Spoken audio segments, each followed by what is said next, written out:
Good morning everyone. My name is Abhay Singh and I welcome you all in today's video analysis of The Hindu. Today is 29th of July 2024 and we'll start with the first news headline for the day.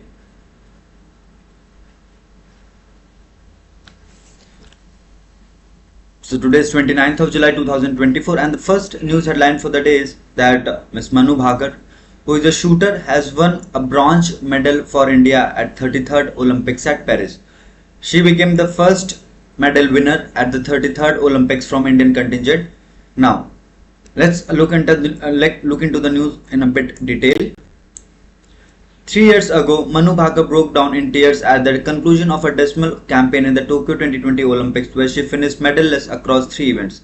On Sunday, as Chitorex, the 22-year-old who is competing at her second Olympics, wiped away tears from her eyes once again.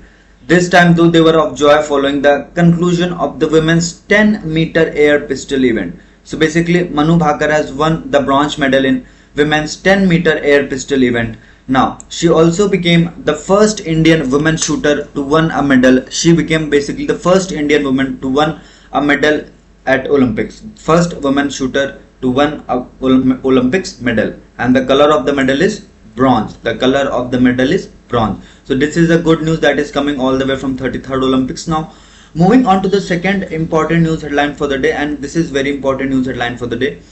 Two held day after three IS aspirants drowned in basement.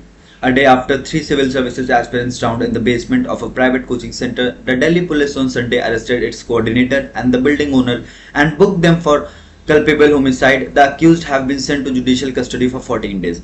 Now, so there have been a major governance issue in Karol Bagh where three IS aspirants have lost their lives in a tragic civic apathy. Now, what happened at this particular center that after just a 10 or 20 minutes rain has caused this particular problem because there was already an existing problem of waterlogging, and because of this waterlogging, and the library was in the basement. So the overflow of water in the basement led to the death of three IS aspirants. This is a very tragic incident. Why this is a tragic incident? ये लोग वो काम कर रहे थे जो काम करने के लिए ये लोग दिल्ली आए थे. ये लोग पढ़ाई कर रहे थे और पढ़ते पढ़ते किसी ने भी nobody would have ever thought this, that the aspirants can drown in a basement.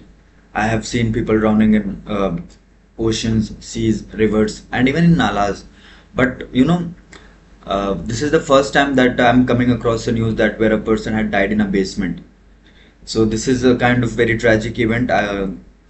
May God rest in peace these souls, and give the enough strength to the family of these three aspirants to bear this loss. And I hope this is the last such event which is happening, because government has to take appropriate step, and it is not required every time that that people should lost his or her life before a strong action is taken. This is a pure case of negligence on so many parts. Negligence on the part of the coaching institute, negligence on the part of the MCD, negligence on the part of local MLA. So there are a lot of people involved. This is a man-made accident. This is not a natural event. This is a man-made accident. So there has to be some we have to fix some sort of responsibility towards these men who are responsible for this tragic event. Now, not all require tax clearance certified to go abroad government. So basically a few days ago there was a statement by the finance ministry that if a person wants to go abroad, then he has to obtain a tax clearance certificate from the government. Now the government has issued a clarification on the same because of a lot of protests from the various margins of the society after outrage over a union budget proposal making it mandatory to get a tax clearance certificates for going abroad. The government on Sunday said only those accused of financial irregularities having huge tax arrears needed them. Now, the statement was given by the ministry. Now, the ministry has issued a clarification that this particular requirement, that the requirement of a tax clearance certificate is only for those individuals who have large tax liabilities, or they are accused of any financial irregularity. Then these kind of people have to provide a tax clearance certificate before going abroad. So I think this is a kind of a positive step by the government of India, because at the end of the day, if you look at this kind of policy making decisions, then one thing is very clear, that it is very easy to criticize. Actually, it is very easy to criticize, but again, these kind of policies are necessary because in the light of recent events, when a lot of Indian nationals who have committed some sort of tax fraud or financial fraud, they have easily evaded the country. So because this particular step will basically make sure that before leaving this country, everybody has to pay their required taxes. Now, IS coaching center held classes in basement plane filed a month ago. So basically, the civic apathy which took place at the Rouse IAS circle, Rouse IAS study circle, which it was anticipated way before this event took place, because there was a complaint against the coaching center that there is a possibility that serious accident can take place. But before even after the filing of this complaint a month ago, no concrete step was taken, which clearly indicates the kind of connection this coaching owner was having, and also the level at which MCD was involved in these kind of incidents. So if a complaint was filed a month ago, so the complaint was filed on the basis of some sort of anticipation that these kind of incident or these kind of accident might take place. But again, we have to understand one thing. We have to understand one thing, and that is very clear, that each and every person who is responsible for this tragic event in which three UPSC aspirant, three civil services aspirant have lost their life, actually they should come and accept their fault, and they should at least give a proper apology to the people of this country, because everybody is who have heard about this news, they are very disturbed, because nobody would have ever thought that three students will lose their life while doing their job which they were required to do. So now this was an illegal center that was run by this particular institute, because they were not allowed to hold classes in the basement. Basement was meant for the parking purposes only, and a similar kind of event took place in last year as well. So basically, somehow coaching institute this particular coaching institute have enough confidence in the system that nothing serious will take place. So these kind of things, we have to look very seriously into these kind of news. Now, dreams nipped in the bud, says skin of the dead IS aspirant. So again, suppose the kind of effect, the kind of things that these families are going through, and we have to, like, there are no words to define the actual agony and pain that we all are facing. But again, we have to understand that the responsible people who are responsible behind this event, they should come forward, they should accept their mistake, and not the mistake, they should accept their negligence and take the responsibility of three lives. This is the fourth death in last 8 days, which is related to RAN. There was a death in the last week because of the electrocution. Now, moving on to the next important news headline.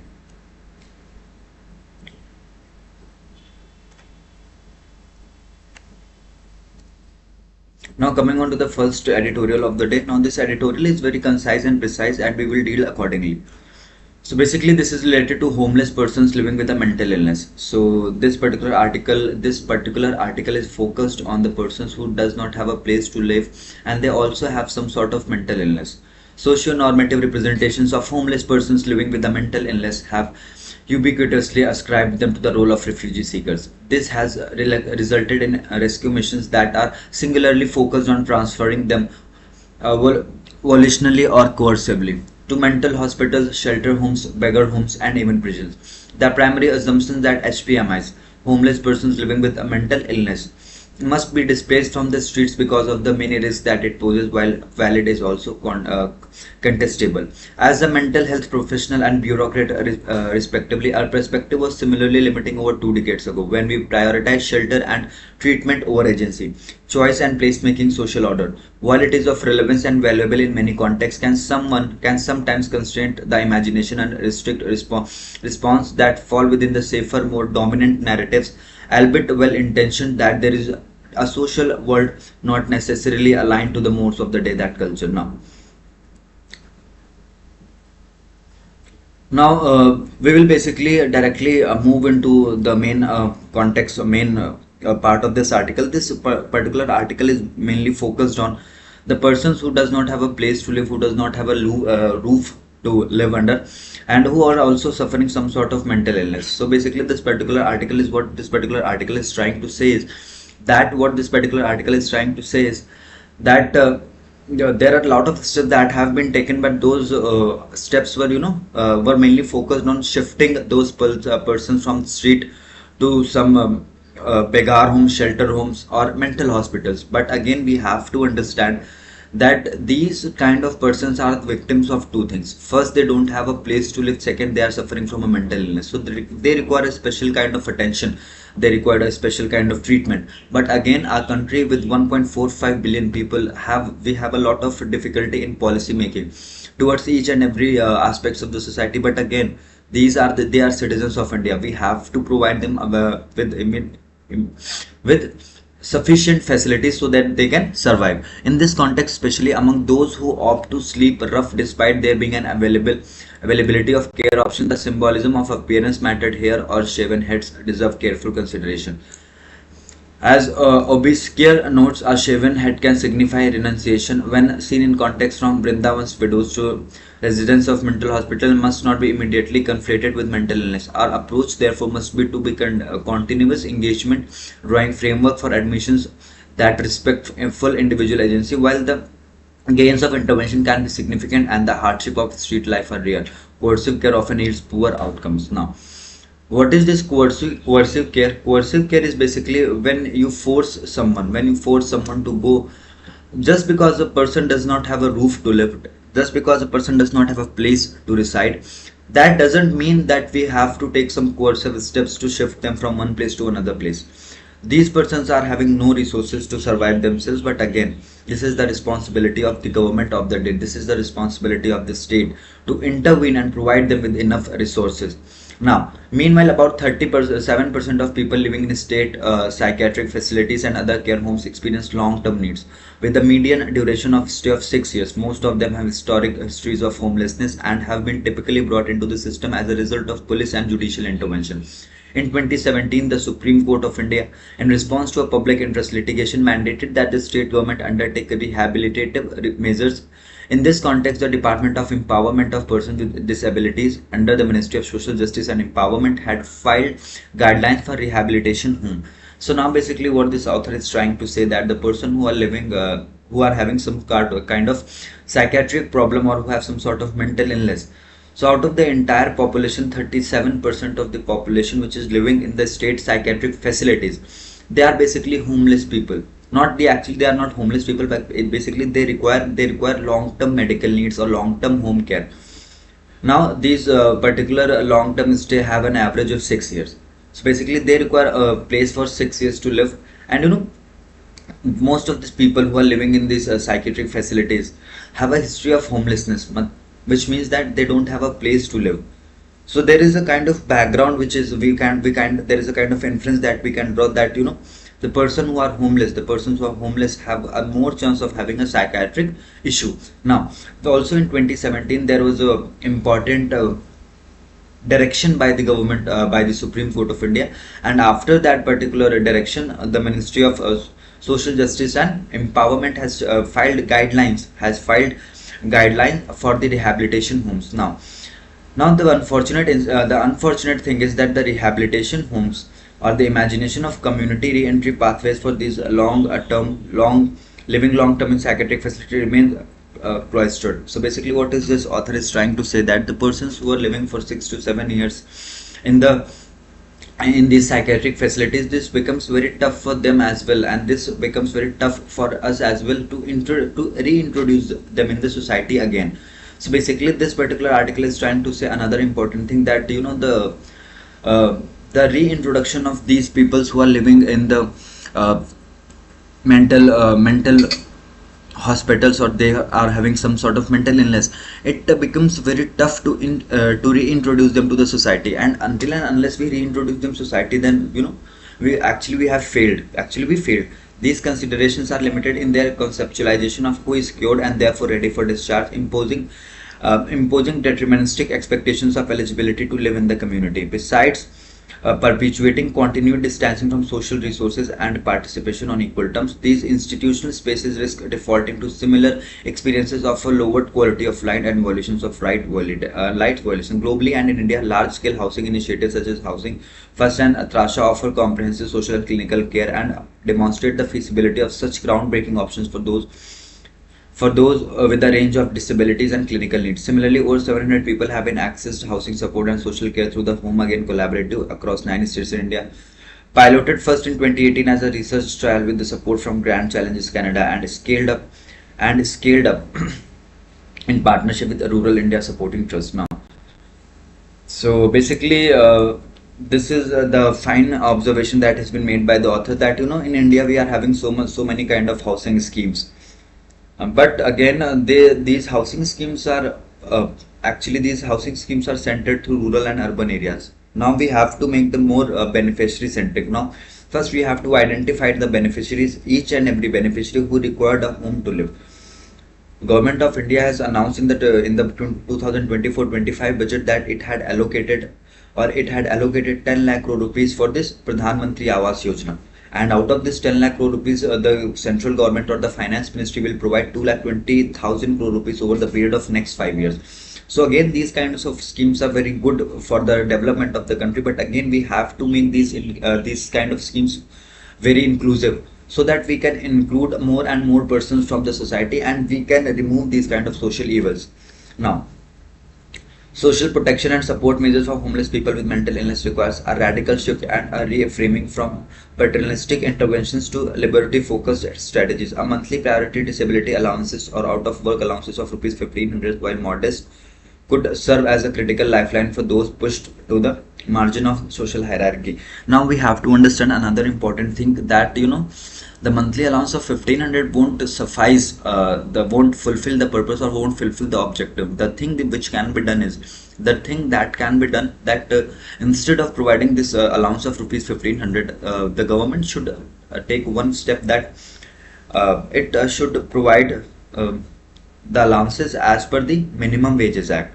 As per the Minimum Wages Act, you cannot think that somebody can sustain his or her life with just rupees 1,500. So this article is basically about the people who have some sort of mental illness and also they don't have a place to live. So there is a correlation. Firstly, the author has tried to establish a correlation between this homelessness and this mental illness, and the second important point is the kind of steps that can be taken by the government of the day, and also the intervention by the various authorities, which will end of the day, which will help in solving this problem. With 10 now, another important news that is coming all the way from the recent meeting or the governing council meeting of Niti Aayog. So there was a 9th governing council meeting of Niti Aayog chaired by the Prime Minister Narendra Modi.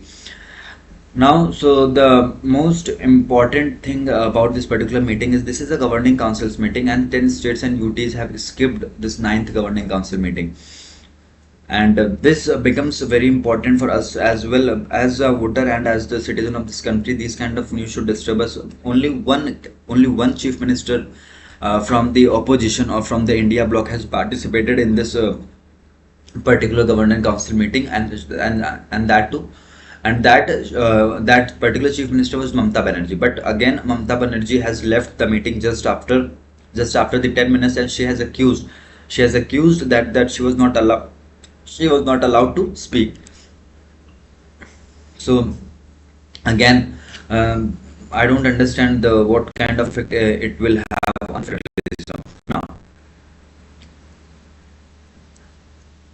Now this particular article is related to the Bharat Biotech's vaccine, Covaxin. Now there was a statistics, there was a study report that was presented by the Banaras Hindu University. Though so many experts have claimed that the study which was presented by the Banaras Hindu University, Varanasi, have so much flaws. But again, this particular author has brought some important things into the picture. We will look at this particular. We will give only 2 to 3 minutes to this particular news headline, and then we will move on. Now, it took all of 5 days for ICMR to strongly criticize the poor design of the long-term safety study of Covaxin by researchers from the Banaras Hindu University. The study was published in the journal Drug Safety, Bharat Biotech too pointed out that major limitations in the Covaxin study on May 16, 2024, 3 days after the paper was published. Now, so basically, so many of us have criticized this particular study, but again, after the publication of this study, Bharat Biotech has also accepted that there are certain limitations of the Covaxin that was being made by Bharat Biotech. Now, this is the second issue that is coming up with the vaccine. Now, the first one was related with the Covishield. Now, Covishield was a vaccine which is manufactured by AstraZeneca in collaboration with Oxford University.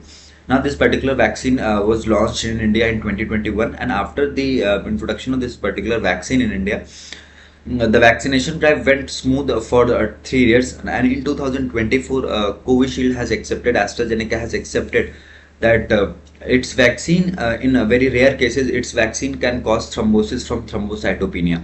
Now, this is related to Covishield, and now coming on to the Covaxin, that the manufacturer of Covaxin. Uh, Bharat Biotech has accepted that there are major limitations of the Covaxin. Now, the study lacked a control arm and data on the background rates of observed adverse events. So basically, first, so basically, this particular first in the first part of this article, this particular author has questioned the methodology that was adopted by the Banaras Hindu University. The authority, the particular author has questioned the modus operandi in which this particular test was conducted. But again, these kind of event affect the trust of the persons in a long run. Now, the study lacked a control arm and data on the background rates of observed adverse events, making it almost impossible to ascertain whether the adverse events observed were indeed caused by or associated with Covaxin. The study was carried out over the telephone and relied solely on participants' recall of adverse events 12 months after vaccination, thereby introducing recall bias. Now, so basically, the first question which this author was posing on this particular study, that this particular research or this particular study was conducted on the basis of data that was collected over the phone calls, and this particular data was collected after the period of 12 months. So basically, so many of persons who have involved in this particular study, they don't have the proper or enough information because of a recall bias. Now, what is this recall bias? That suppose a thing or an event took place 2 years back. 2 years back, now you are asking after 2 years that what are the things that had happened 2 years back. So basically, I won't recall each and everything perfectly. I will have certain details and I will miss certain details. So basically, this is recall bias, that you will not recall exactly all the things that you felt. You will only recall those things which would have affected you. But the thing related to the medical field is that uh, not only things which are affecting you directly or visibly are important, things which are not affecting you also, but they have certain kind of contribution. So basically, the first question raised is on the methodology, and the first question is basically the way Banaras Hindu University has collected the data. The data was collected over the phone calls. Now, including a control arm is extremely important while studying vaccine safety. Only such a study can provide meaningful and reliable information about the adverse effects of a vaccine. Studying the safety of a vaccine in thousands of participants for periods lasting 1 to 3 years is vital. Clinical evaluation of every adverse event is also paramount to rule out causality. Finally, randomly assigning the participants either to an intervention arm or a control group is important to eliminate bias. A phase 3 randomized control trial involving a large number of participants is thus ideal for studying vaccine safety. Bharat Biotech and the ICMR had carried out such a phase 3 clinical trial that was randomized, placebo-controlled and double-blind, involving nearly 25,800 participants. The trial began in November 2020, and the interim results were first posted on a preprint on July 2, 2021. The interim results were based on data as of May 17, 2021, when 130 cases were reported in the trial. The safety data that was captured was only up to 56 days following vaccination. Now, the data was collected for a very short span of time. This is about the third phase of trial. This data is related to the third phase of trial. The third phase started in the month. The third phase was conducted in November 2020, and the data for the same was published on July 2, 2021.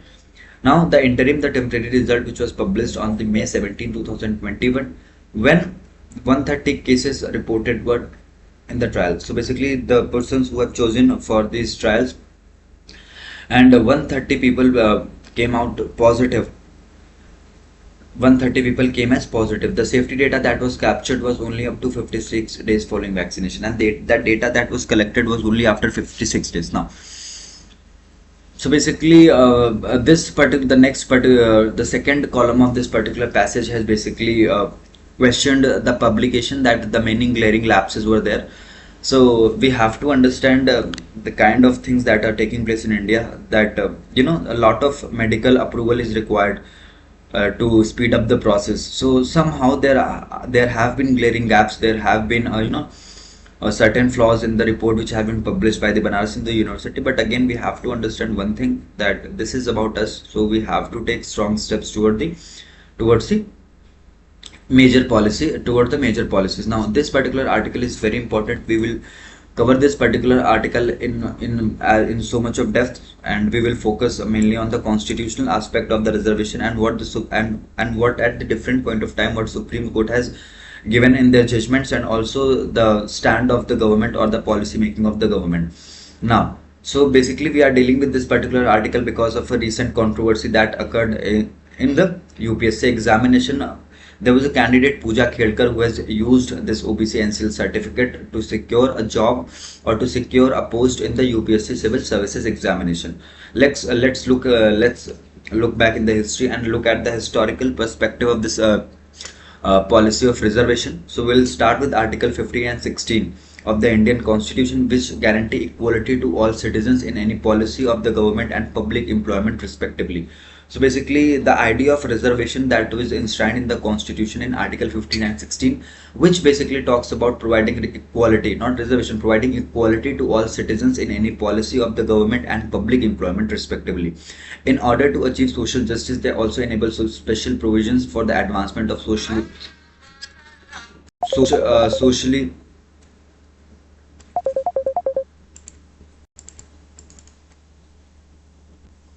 Article 15 and 16 guarantees equality to all citizens in any policy of the government and public employment respectively. In order to achieve social justice, they also enable special provisions for the advancement of socially and educationally backward classes or OBC, scheduled castes and scheduled tribes.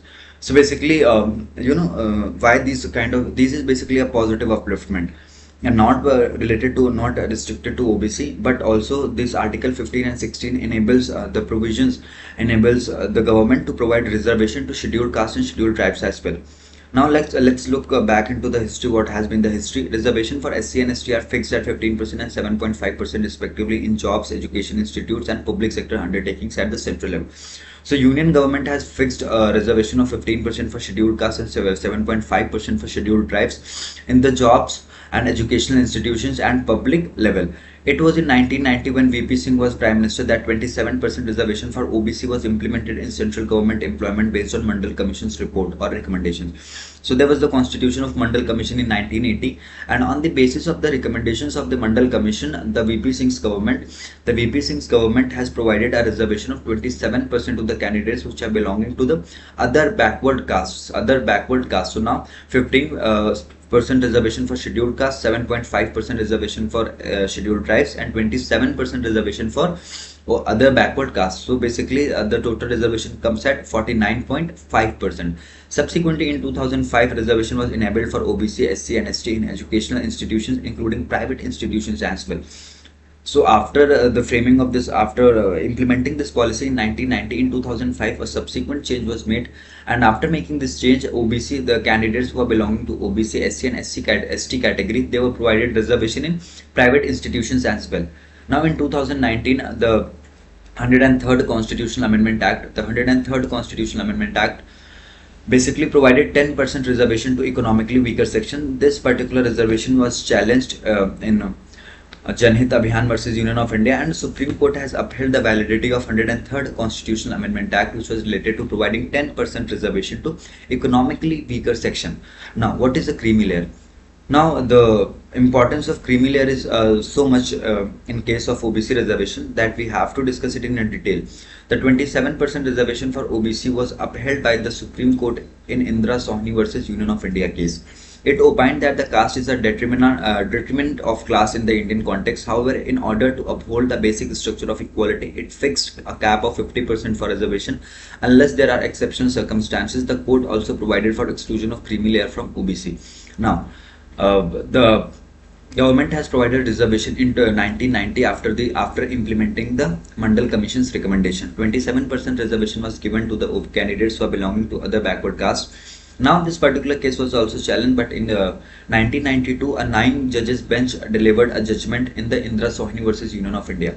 A 9 judges bench delivered a judgment in Indra Sohini versus Union of India. In that particular judgment, they have upheld the 27% reservation which was provided to other backward classes, but they have also stated one important thing, that the entire reservation or the overall reservation, the total reservation cannot exceed more than 50%. So the total reservation has to be at 50%. Now there was 15% reservation for scheduled caste, 7.5% for scheduled tribes, 27% for OBCs. So total reservation comes at 49.5%, 49.5%, and the court has fixed the capping at 50% in Indra Sohini versus Union of India. But again there was an exception which was carved out in Indra Sohini versus Union of India, that court has clearly stated if there is an exceptional situation, then government can reach this mark of 50%. So this particular situation has arose only once, when the government has used this particular provision which was opined by the Supreme Court, that they have used this exceptional bracket only once, when they have to give reservation to the people who are belonging from economically weaker section. Now, the criteria for identifying a person as a part of the creamy layer is based on the recommendation of Justice Ramanandan Prasad Committee. Now, the name of this particular committee becomes very important. And the name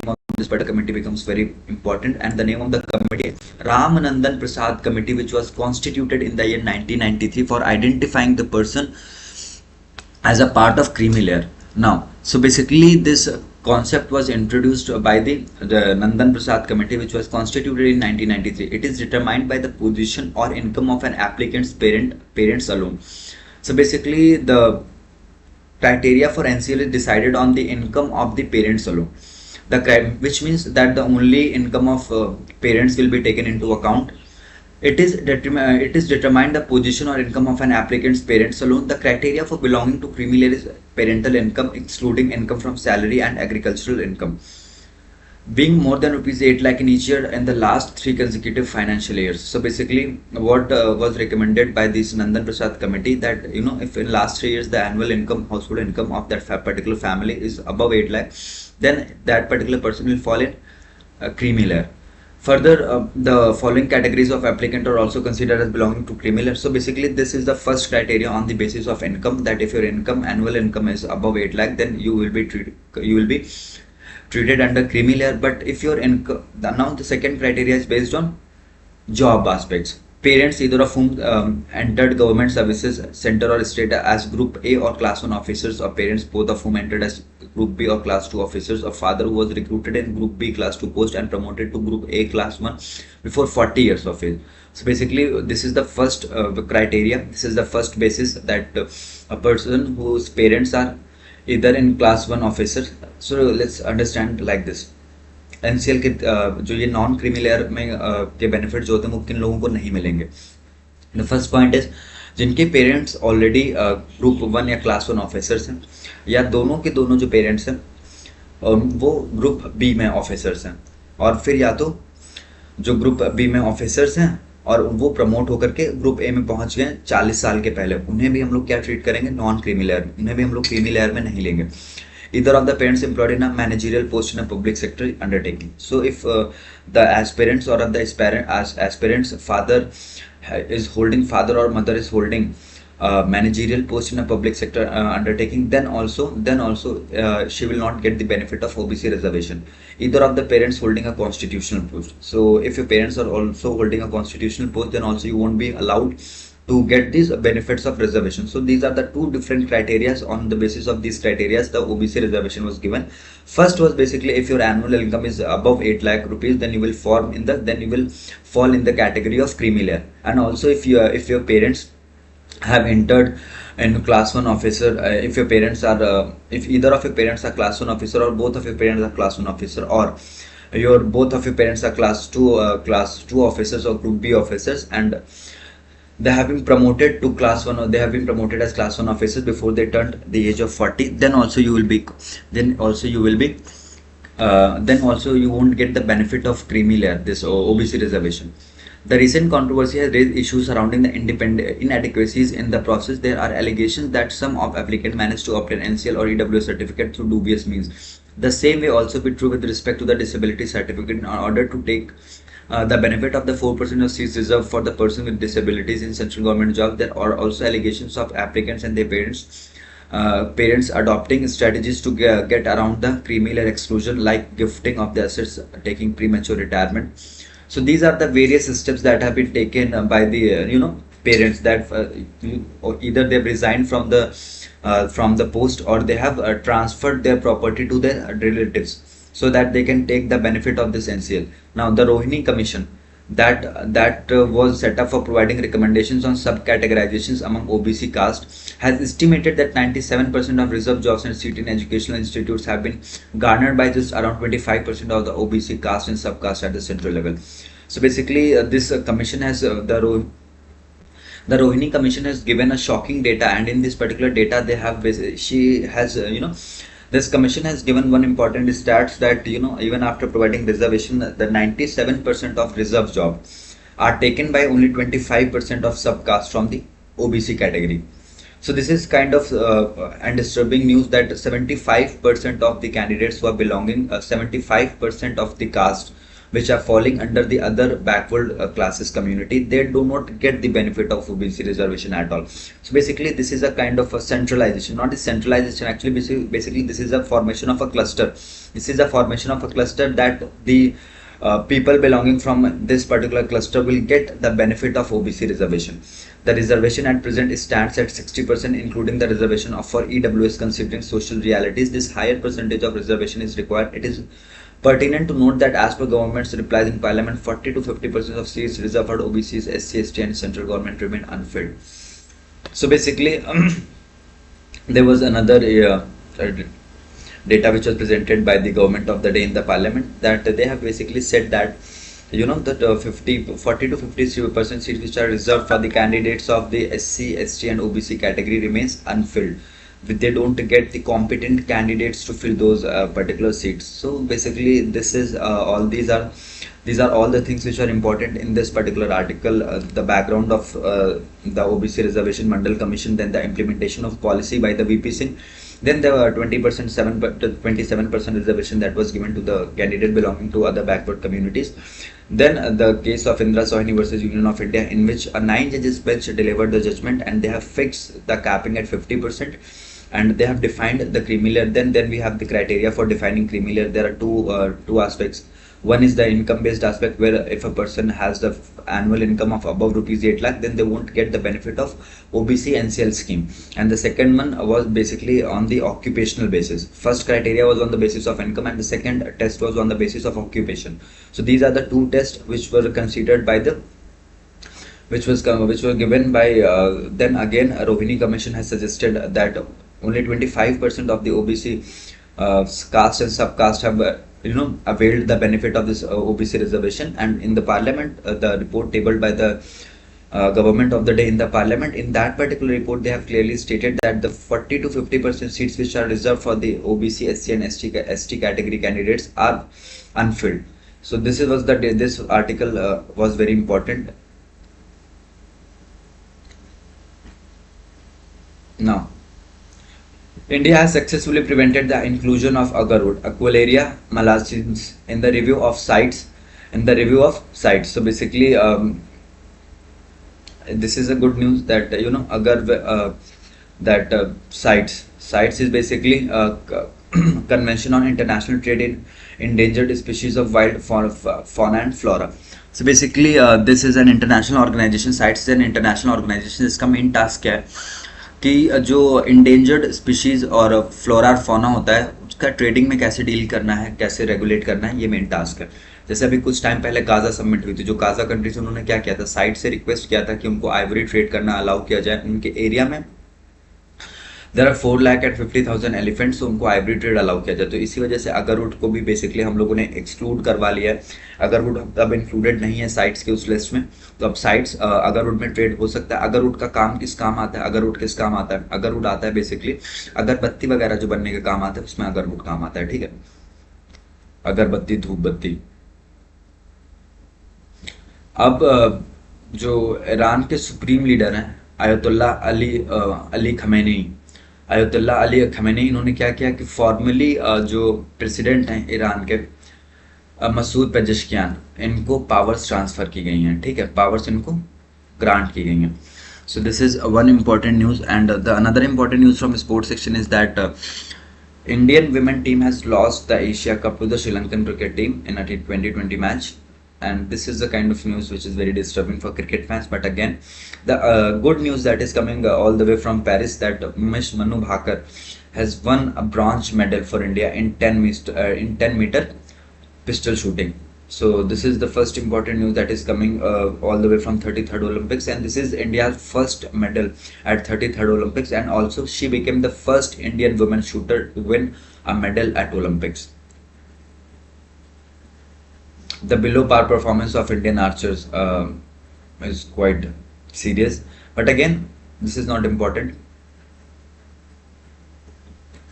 So this article is about Rishabh Pant, not important. So with this we have completed the news analysis of 29th of July 2024. Again, we have to understand the most important article in today's newspaper was given in the text and context section, which was related to OBC reservation. So if you guys get some time, then please do read that particular article. You will get to know about each and everything about related to non-creamy layer. So on this note, I will end today's video analysis. There was no video analysis yesterday, so there was a Sunday and there was no editorial, and the news items were very limited. So we have done today's news analysis, and we hope that you guys have understood something. अगर आप लोगों का कोई doubt होता है, then please do punch in your questions which is necessary.